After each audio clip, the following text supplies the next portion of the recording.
Está bien. Hoy quiero hablar de una problemática que nos surge cuando estamos en este proceso de crecimiento personal, y es el autoengaño. Cómo con un diálogo interno nosotros nos autoengañamos.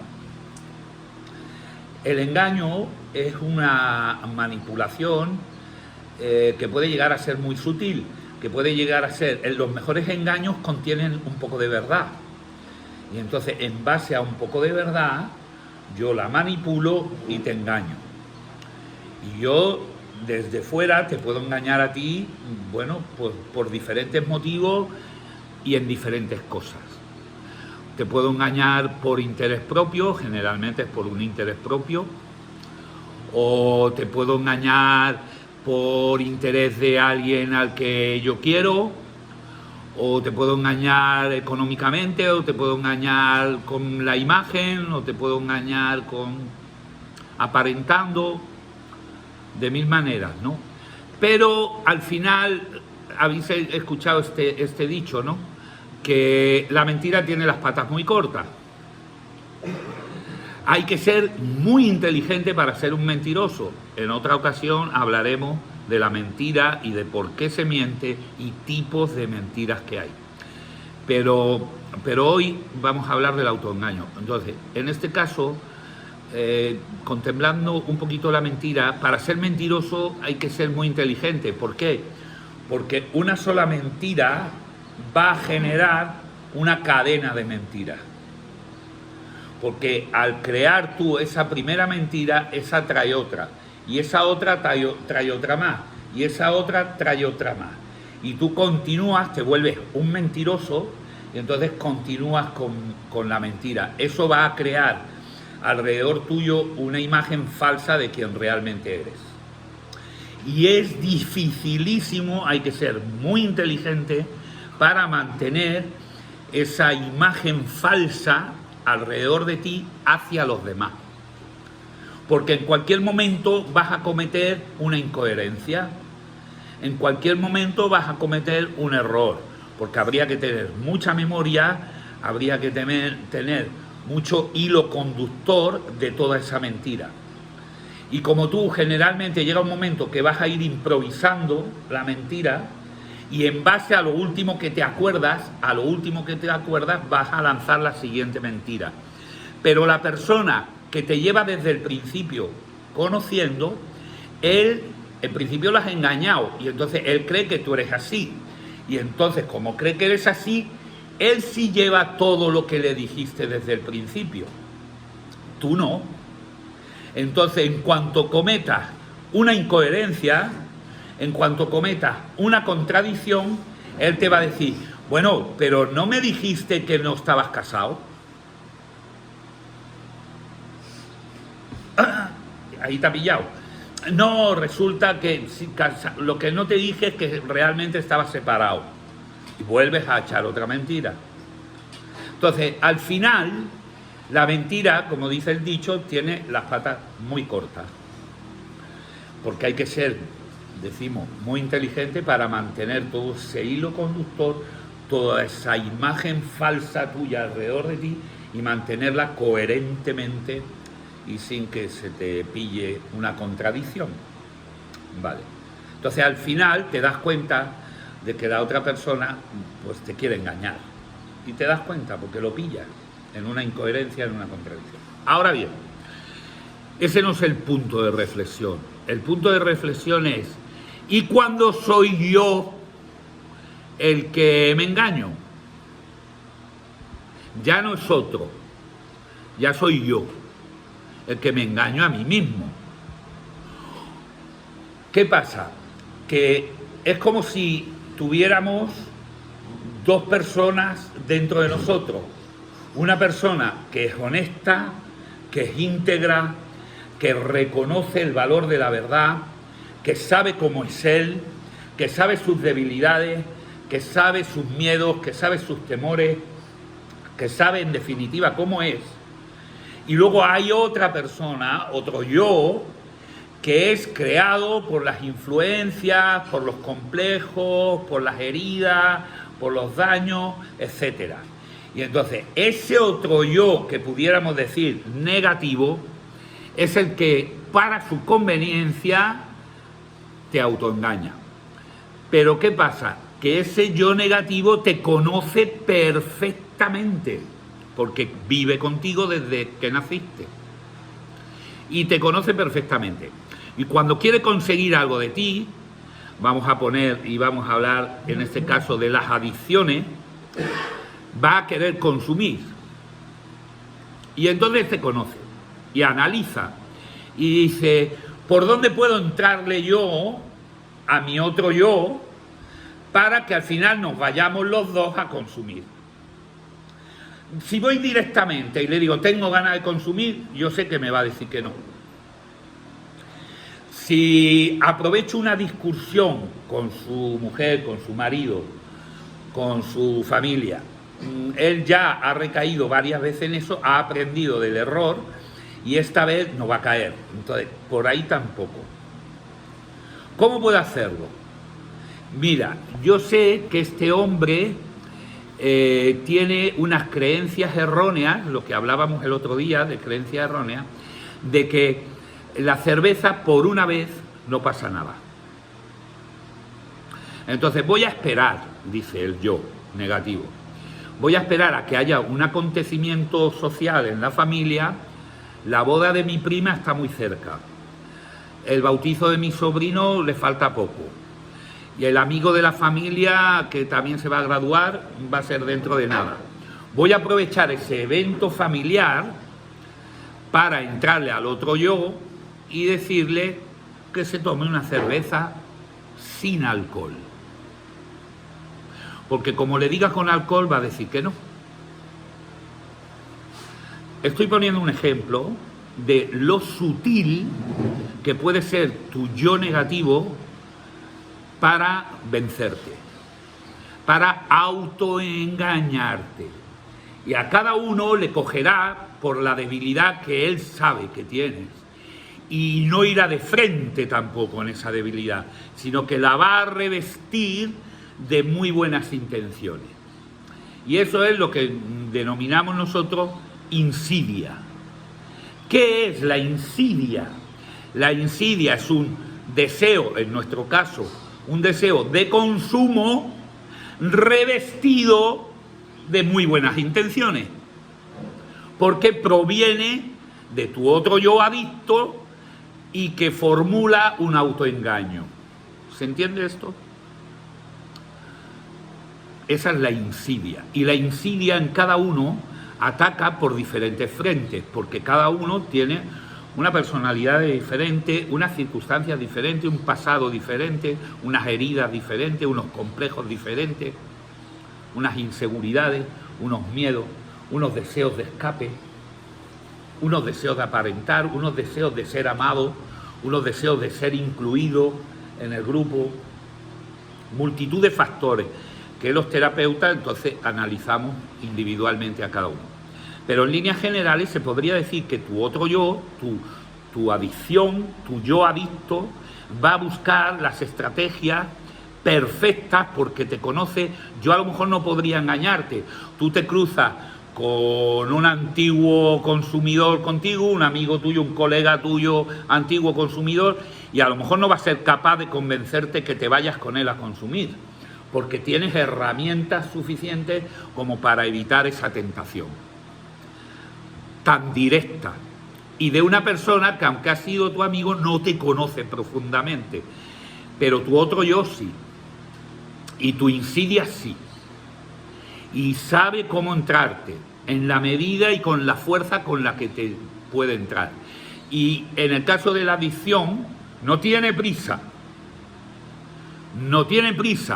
porque juega también con tu falsa seguridad, que eso es otro factor. Entonces él va a esperar el punto en el que tu falsa seguridad te engañe también y diga, yo estoy rehabilitado, yo he superado la enfermedad de las adicciones, yo he superado la drogadicción. ¿Por qué? Porque llevo un año sin drogarme. Porque llevo 2 años. Porque llevo 3 años. Porque llevo 4 años. Porque llevo 5 años. ¿Y tú qué te crees? ¿Que la insidia no está ahí esperando? ¿Tú qué te crees? ¿Que tu otro yo, para autoengañarte, le está esperando? Porque esa espera ya forma parte del autoengaño. Porque él sabe perfectamente que si te ataca el primer año no lo va a conseguir. Y encima vas a aprender de ese ataque y te vas a reforzar contra ella. Entonces dices, no, no, no, esto es un solo ataque y tiene que ser un ataque definitivo y efectivo. Entonces espero lo que haga falta. Con Antonio Benítez, que en mi caso, esperó 7 años. 7 años. Y estuvo ahí, latente, aparentemente dormida, pero trabajando y fomentando mi falsa seguridad. A los 7 años yo estoy totalmente rehabilitado. ¿Sí? ¿Estás seguro? Además, digo latente y la insidia, y digo que parecía que estaba dormida, pero tampoco es así. Estaba trabajando. Lo que pasa es que estaba trabajando tan sutilmente en mí, tan sutilmente, que yo ni me di cuenta. Y esto es como el ejemplo que yo pongo muchas veces del efecto dominó. ¿Vale? Tú haces una cadena de dominó con fichas, pero cada vez un poquito más grande, pero un poquito, 3 milímetros más grande. ¿Vale? Y empiezas con una ficha del tamaño de 1 centímetro. Y la siguiente 3 milímetros más grande. Y la siguiente 3 milímetros más grande. Y la siguiente 3 milímetros. Y 3 milímetros. Y 3 milímetros. Y 3 milímetros. Y hacemos la fila lo suficientemente larga como para que la última ficha sea una lápida de 2 por 1,80 de granito y 35 centímetros de grosor. La última ficha. ¿Vale? Y empujamos la de 1 centímetro. ¿Qué crees que va a pasar? Que cuando llegue al final, la ficha anterior a la lápida la tumba. Pero si empezó con una ficha de 1 centímetro, ¿cómo es posible? El efecto dominó. Pero si empecé hace 7 años dejándome la cama sin hacer, ¿eso qué importancia tiene? Yo ya estoy rehabilitado, yo en mi vida normal ya, yo es que llevo un ritmo de vida muy apretado. ¿Qué quieres? ¿Que haga la cama y llegue tarde al trabajo? No, lo que quiero es que te levantes lo suficientemente temprano para que puedas hacer la cama antes de irte al trabajo. Pero eso no te lo digo yo, eso te lo tiene que decir tu yo positivo. Y no te tiene, pongo el ejemplo de la cama, como podría poner otros tantos ejemplos, ¿no? De disciplina contigo mismo, de exigencia, de rectitud, de integridad, de honestidad, de generosidad, de amor, de tolerancia, de respeto, de educación, de entrega, de desinterés, etcétera, etcétera, ¿no? Entonces, el trabajo de esa parte negativa, de esa insidia, es muy sutil y muy paciente. Y él espera el tiempo que haga falta, el tiempo que tú personalmente necesites para atacar. Y escúchame bien esto, te va a atacar. Porque la adicción siempre ataca de nuevo, es como la película, ¿no? Del cartero. El cartero siempre llama 2 veces. Pues la adicción, 2 y alguna más. Siempre. Entonces, este es el dilema. Y este es el planteamiento. Resumimos. ¿Cómo me puedo proteger del autoengaño si estoy engañado? Y si estoy engañado, no lo voy a ver, porque estoy engañado. No es que me estén engañando, sino que yo mismo estoy engañado. Entonces, ¿cómo me protejo de eso? Este es el dilema.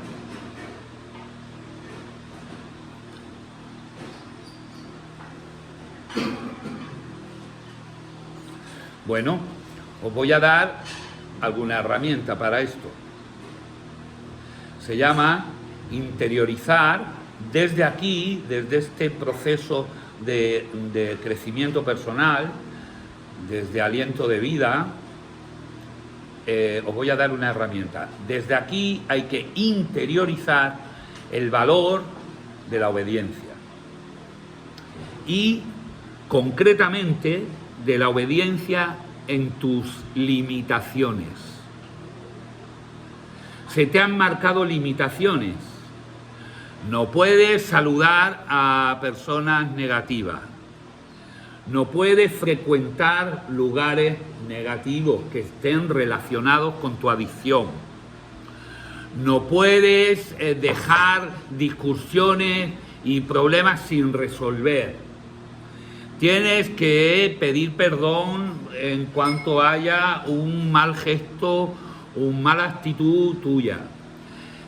No puedes manejar dinero sin control, no, etcétera, etcétera, etcétera. Un montón de limitaciones que se os hacen ver, que se os hacen entender, para que las tengáis en cuenta y no podáis hacerlas. Pero ahora empieza a trabajar tu yo negativo y dice, bueno, ¿y esto por qué? ¿Pero esto qué sentido tiene? Pero si yo no voy a hacer nada malo incumpliendo esto, y de hecho ya lo he hecho varias veces y no ha pasado nada, y empieza a elaborar ese diálogo interno que te va a llevar al engaño. Entonces, ¿la herramienta cuál es? Para no llegar al culmen de estar engañado, estar ciego y ya no ver nada y caer en ese engaño. ¿Cuál es la herramienta? Es la obediencia. Claro, la obediencia, lo ideal es que sea entendida. O sea, yo obedezco porque entiendo. Entonces, casi no es obediencia, es sentido común. Yo entiendo que esto pone en peligro y en riesgo mi recuperación, mi proceso de crecimiento, y no lo voy a hacer. Lo evito. Huyo como el gato del agua escaldada, quiero decir. Y eso es lo ideal, que usted lo entienda. Pero, ¿y si no lo entiende?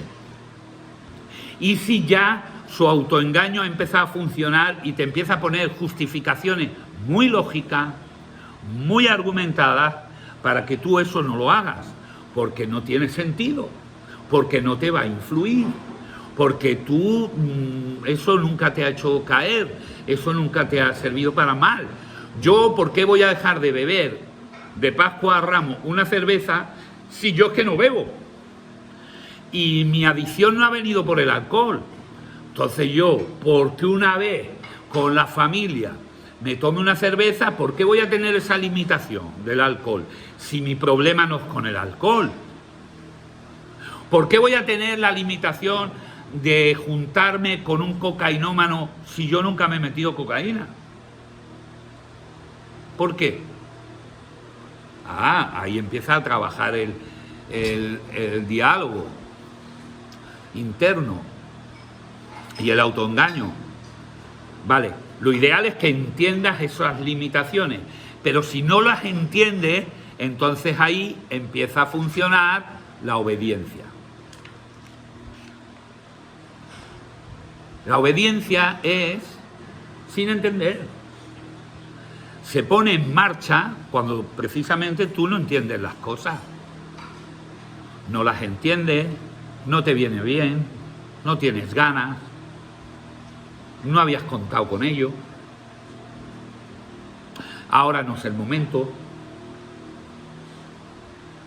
Y os recuerdo que aquí hay que obedecer mucho y se practica la obediencia, pero que es necesario que tú la integres en tu vida, porque la vas a tener que poner en práctica el resto de tu vida.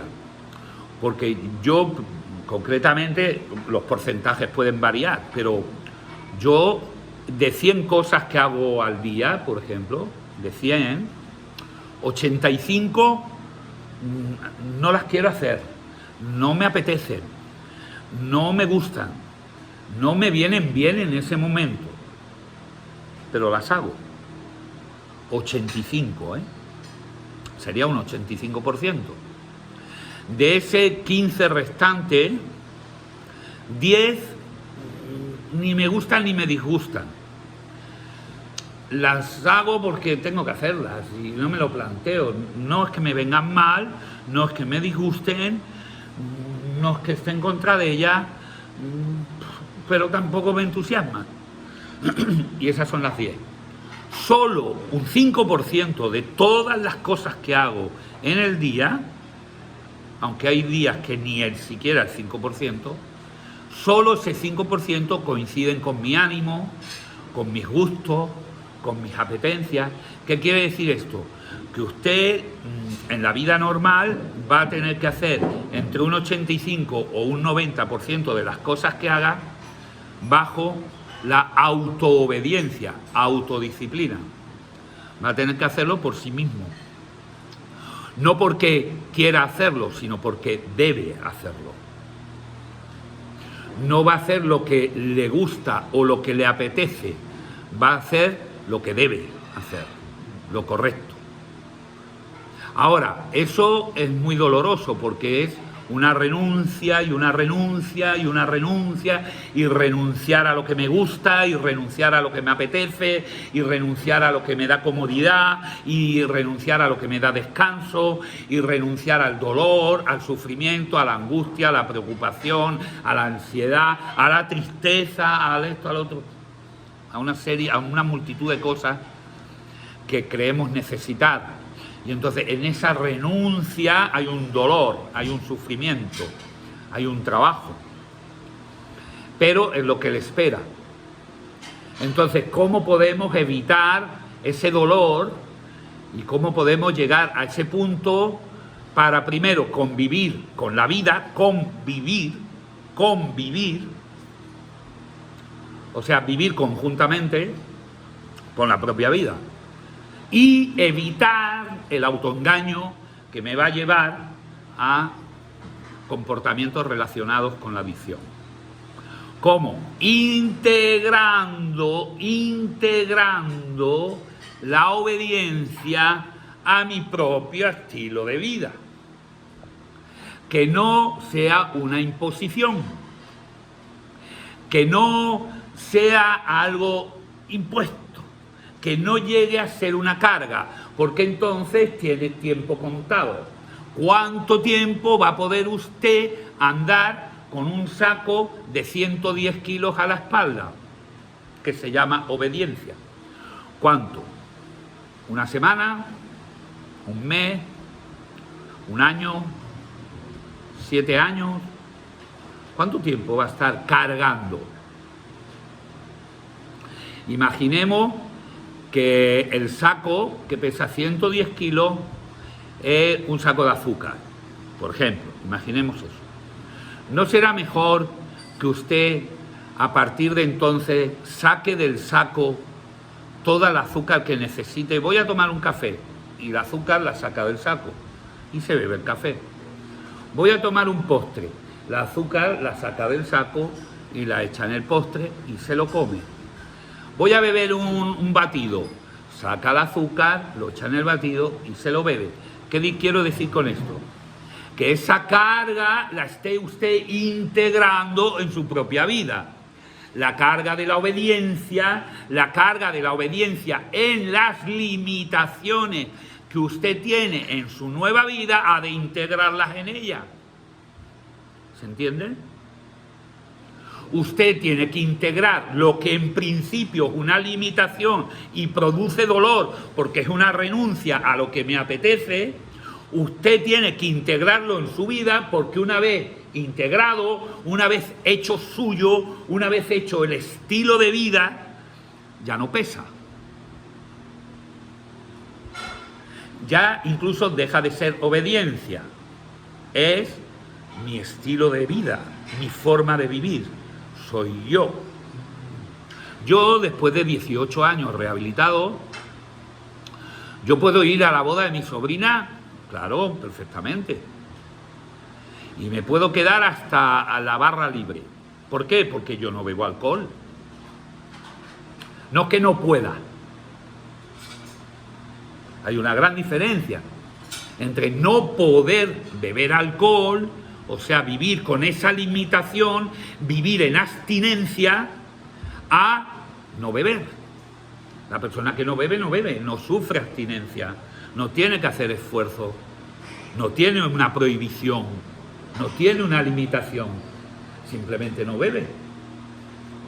Las personas que no fuman, dale una caladita, no, ni una calada, si yo no fumo. Bueno, pero una nada más. Vamos a ver, no lo entiendes, que no fumo. O sea, que el tabaco ni me tienta, ni me seduce, ni tengo que hacer yo un esfuerzo contra él, porque no fumo. ¿Se entiende esto? Porque mi vida no va con eso. Entonces yo voy a la boda de mi sobrina, estoy en la ceremonia, estoy en el convite, la gente bebe en la comida. ¿Tú sabes qué hago yo? Yo cuando llega el camarero y empieza a servir, hay 7 copas, en una el tinto, en el otra el blanco, yo dejo que llene las copas. Yo no le digo, no, que yo no bebo, que yo no puedo beber. No, yo dejo que las llene y no las toco. Y entonces no tiene que rellenarlas. Cuando pasa a rellenar las copas, la mía está llena. Yo la que uso es la de agua. Y si hay refresco, pues la de refresco. ¿Por qué? Porque no bebo, porque llevo 23 años sin beber. Y no bebo, lo he incorporado a mi vida. Es mi estilo de vida. Entonces llegan los cafés, llegan los cubatas, pues yo me tomo un café. Llega la barra libre, pues me tomo una lima con tónica. ¿Verdad que sí? Llegan las 11:30, las 12 de la noche y me voy a mi casa. ¿Por qué? Porque estoy reventado, porque me duelen los pies, porque estoy cansado, me duelen los riñones y yo me voy a mi casa. ¿Por qué? Porque es mi estilo de vida. Porque yo realmente allí, bueno, que si quiero quedarme una hora más, me quedo una hora más. Pero ¿qué pasa? Que el ambiente empieza a enrarecerse. La gente se pone las corbatas en la cabeza, toda la cosa esa. Entonces yo, de verdad, llega un momento que yo estoy mejor en mi casa con el pijama puesto. Entiende el ejemplo que estoy poniendo, ¿no? Porque tú de este ejemplo podrás sacar ahora y buscarle la vuelta, pero es un simple ejemplo, ¿vale? ¿Qué quiero decir con esto? Y cerramos la reflexión. Que para que usted pueda vencer el autoengaño perfecto que usted mismo se va a infligir y llegar al dilema de cómo deshago el autoengaño si estoy engañado, para deshacer o evitar más bien ese autoengaño, debe de usted interiorizar y hacer suyo las limitaciones que va a tener de por vida. ¿A través de qué? De la obediencia. ¿Se entiende?